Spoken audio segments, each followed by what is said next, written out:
What's going on, everybody? It's the Bulls Show, aka Aidan, and welcome back to another video. Ladies and gentlemen, today is the Chicago Bulls weekly video where we discuss the previous week for the Chicago Bulls, look at the positives and where we went wrong in this week, give out the awards necessary for those players that deserve it and for some that do not deserve it, as well as look at what we have to look forward to in the next upcoming week for the Chicago Bulls. But before we get started, please like and subscribe to the Bulls Show. Turn notifications on and let me know in the comments below your thoughts about the previous week that we had. I know we're coming off of a very bad loss against Cleveland, but in general, the overall week for the Chicago Bulls, let me know in the comments below what you thought about it, and obviously can we do better going forward. Now, in terms of this previous week, ladies and gentlemen, we went 1-2 overall. That's our current record in this NBA season as well. So obviously a minus 500 record, which again is not a very positive sight to see. Obviously we versed good quality teams throughout this week as well, but unfortunately we just could not get the job done more times than we failed this week. So we'll take a look at the actual results, starting off with the Miami Heat. A very good game, in my opinion, but still has elements of things that we need to work on, but we still managed to win this game 116 to 108. This obviously means a very good amount because we also won this game without Zach LaVine, and obviously that was a hard-fought win. DeMar DeRozan had to carry us in this win, but we played very good defense. We tried to take Miami, for the most part, off the three-point line. We stopped Bam Adebayo very well, and we walked away with a very, very good win and a very dominant second half performance, I would have to say. But then we turn to the Washington Wizards side of things. A game that wasn't necessarily that great from the Chicago Bulls, and definitely one that did leave with a bit of disappointment. But we actually lost this game 102 to 100. This was a game where the Bulls had to keep fighting. Obviously, we got a lot of fouls. We got a lot of free throws in this game. We got Porzingis fouled out. We got a buzzer beater that even the referees, I believe, in the last 2-minute report, whatever it's called, said that we should have got fouled in that game, which means 3 free throws. And with DeMar DeRozan, we probably walk away with the win in that game, in all honesty. But again, it's one of those situations where, look, maybe we could have walked away with the win. Maybe the right call wasn't made, but that doesn't necessarily mean anything now. We still walk away with the loss. Those results can't be changed. And I do think Washington played better than the Chicago Bulls overall. I think we did well to stay in the game with the free throws and getting to the foul line and attacking the basket, but Washington probably played the better basketball in that game. And then we moved to the Cleveland Cavaliers game, our home opener against the Cleveland Cavaliers, and we got absolutely embarrassed at home once again. Not a surprise, as we lost 128 to 96. This game is still fresh in my mind. Obviously, it just happened, basically, so I'm still kind of not over the emotions that I'm feeling at this time. Maybe tomorrow I'll make a video about the entire situation ahead of the Boston Celtics game. But look, extremely disappointing in every sense of the word. I'm sure if you really look hard enough, I think every element of the game was a big problem for the Chicago Bulls. I don't know, outside of Zach LaVine's offense, which even still could still be questioned, how many positives did we actually see from that game against Cleveland? Because there are not many. And Cleveland, without Darius Garland, took us to school and humbled us big time. So that is definitely a game that I think many people, I wouldn't necessarily say overreact to, because it's an embarrassing loss, it's a shocking loss, and it's not an acceptable loss. But I think it got a lot of people triggered. Put that in mind, including myself. I'm definitely triggered after that last game against Cleveland. So a 1-2 result overall, it's the thing that we can recover from. We can still end up having a really great season. But look, we can only focus on the now from this point in time. And right now, this Bulls team has been performing absolutely shockingly, in my opinion. So there has to be elements of ways we can improve. We have to improve as a team. Coaching staff has to improve. Again, everybody from top to bottom of this organization has to be better as we look for, again, a really tough stretch of games coming up.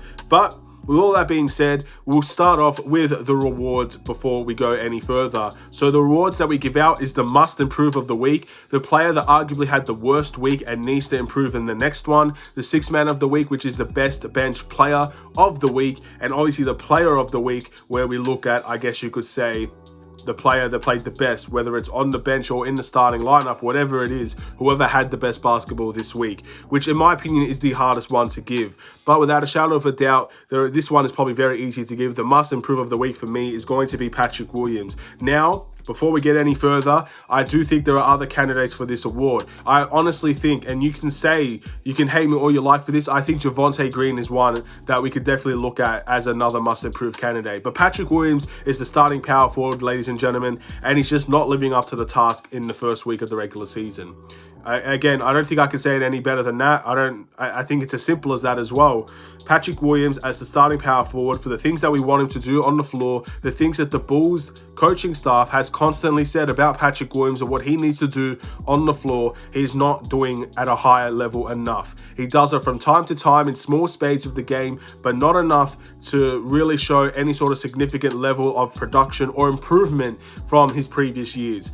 And there's still a lot of time for Patrick Williams to really change that. There is. It's only 3 games into the regular season. We'll know by game 20, game 30, exactly what this team is going to be about. And that includes Patrick Williams as well. If we still see these subpar performances by those games, even for some people, it's already enough. Enough is enough for them. But again, for most people, when you look at those games in the future and he's still not delivering what he can, then again, people will make up their mind, and they have every right to do so. They have every right to make up their mind now if they decide to do so as well. So it is what it is with Patrick Williams, but he's not had a great week. And so far, that's something you have to call out.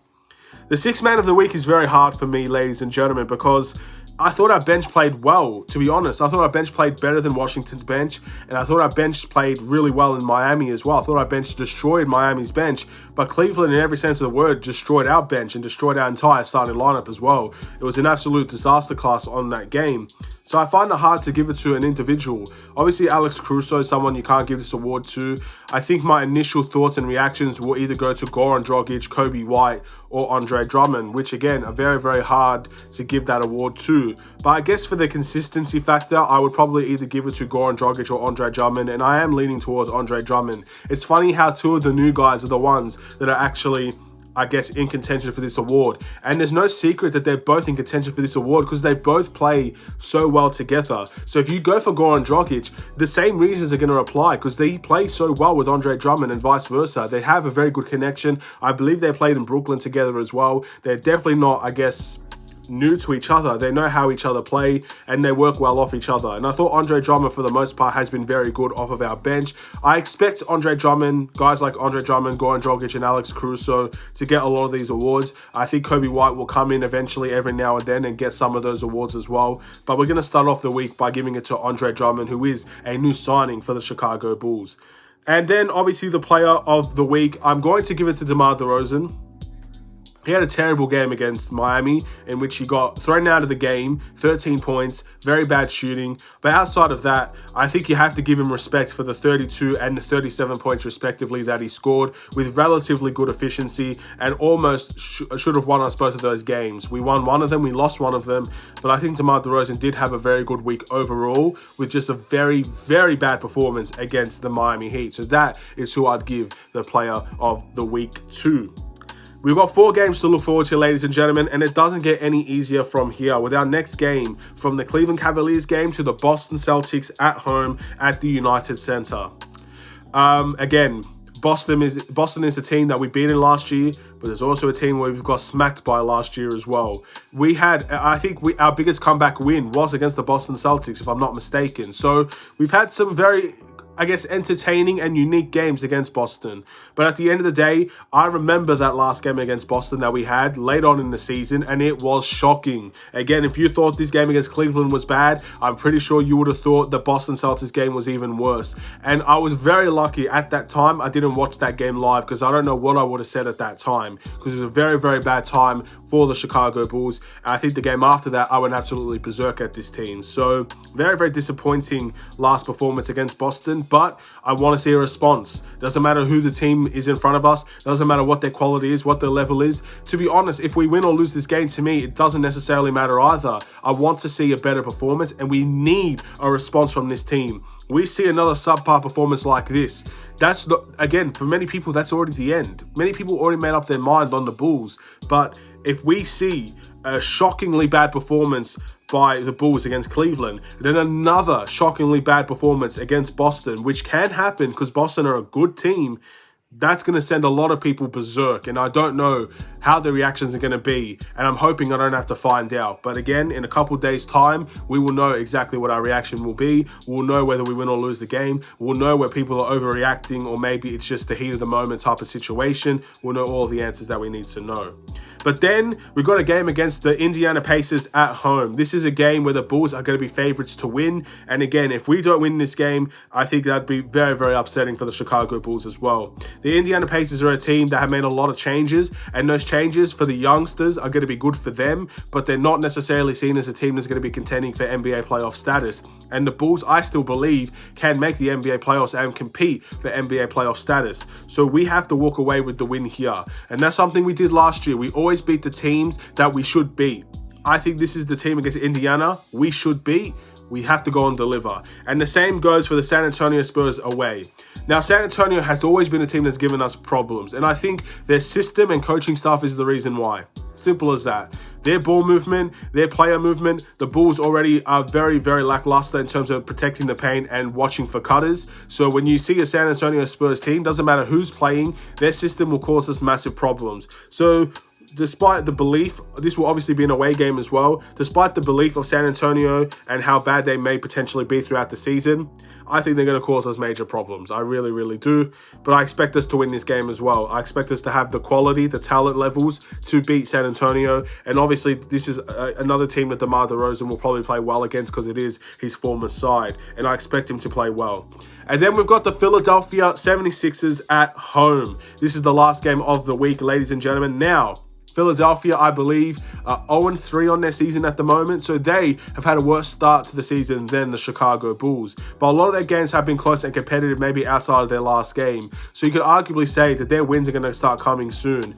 Again, maybe our season is not necessarily as bad as many people think. We lost 2 points to the Wizards, but then we lost by 30 to the Cavs, which is really, really bad. So, again, 1 win out of 3 games isn't, again, it's better than Philly, but still, I think many people would say Philly are better than the Chicago Bulls, and Philly beat us 4 times last year as well. So that's definitely a team where if we beat the Philadelphia 76ers, I think that will make a lot of people very positive. So 2 games where I think a lot of people don't expect the Bulls to win, but then 2 games where the Bulls should most definitely win. So with that in mind, my prediction for this week is 2-2.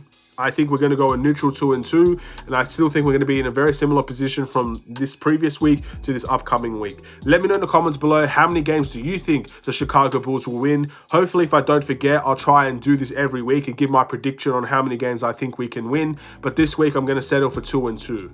I hope we have a reaction. I hope we perform well, and I think either we lose to both of the good teams and win both the bad teams, or we might beat a good team and we'll just get humiliated by a bad team. So that's what I think will happen. So have a wonderful and safe day, Bulls Nation. Hopefully everybody's still okay and recovered from that Cavs game. And we've got another big one against Boston very soon. Stay safe, stay healthy, stay tuned for more. Take care and peace.